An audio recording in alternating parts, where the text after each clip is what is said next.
सटाणा नगर परिषद हद्दीतील जुने अमरधाम या ठिकाणी आत्ता वेळ झालेली रात्री कंप्लीट 12:05 म्हणजे एक या ठिकाणी अत्यंत धक्कादायक प्रकार आपल्याला इथे या ठिकाणी बघायला मिळालेला आहे।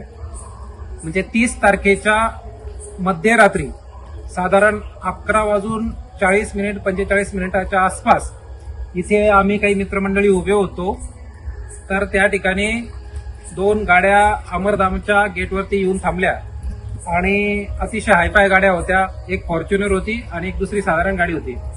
त्यांचे नंबरही आपल्याकडे आहेत, परंतु ते या ठिकाणी एक्सपोज करत नाही।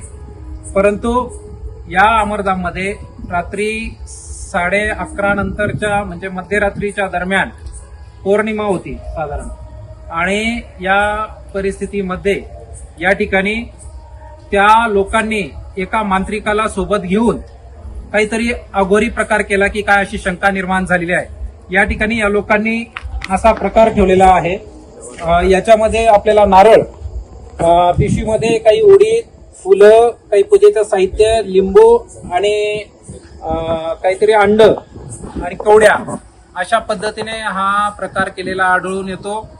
हा पुरोगामी महाराष्ट्रामध्ये पौर्णिमेच्या मध्यरात्री अशा पद्धतीने अतिशय भयावह, धक्कादायक आणि आपल्याला लाजवेल अशा पद्धतीने हा प्रकार करण्यात आलेला आहे। हा प्रकार आम्ही सर्वांनी बघितलेला आहे। आम्ही म्हणजे हे लोक ज्या वेळेस गाड्या उभ्या राहिल्या त्यावेळेस आम्हाला काही शंका आली नाही। नंतर ज्या वेळेस ते अमरधाम मधून बाहेर आले, नंतर बघितलं तर या ठिकाणी ते नारळ, लिंबू आणि इतर साहित्य जे आहे, कवड्या वगैरे ते ठेवलेलं आढळलं। हा प्रकार अत्यंत धक्कादायक आणि निश्चितच पुरोगामी महाराष्ट्राला लाजवणारा प्रकार आहे। या घटनेचा आम्ही तीव्र शब्दात निषेध करीत आहोत। मध्यरात्री दरम्यान आम्ही प्रत्यक्ष या ठिकाणी घटनेची पाहणी केली आणि या ठिकाणी हा जो प्रकार आहे तो आढळून आलेला आहे। याची सखोल चौकशी झाली पाहिजे। नगरपालिका प्रशासन असेल, पोलीस प्रशासन असेल, यांनी या प्रकारासंदर्भात सखोल चौकशी करून हे प्रकार थांबवले पाहिजे, जेणेकरून इथला असणारी नागरी वस्ती जी आहे, या नागरी वस्तीमध्ये किंवा इथल्या असणाऱ्या रहिवाशांमध्ये चुकीचे प्रकार किंवा चुकीचे संदेश जाणार नाहीत, असा हा जो काही प्रकार आहे हा थांबवला पाहिजे।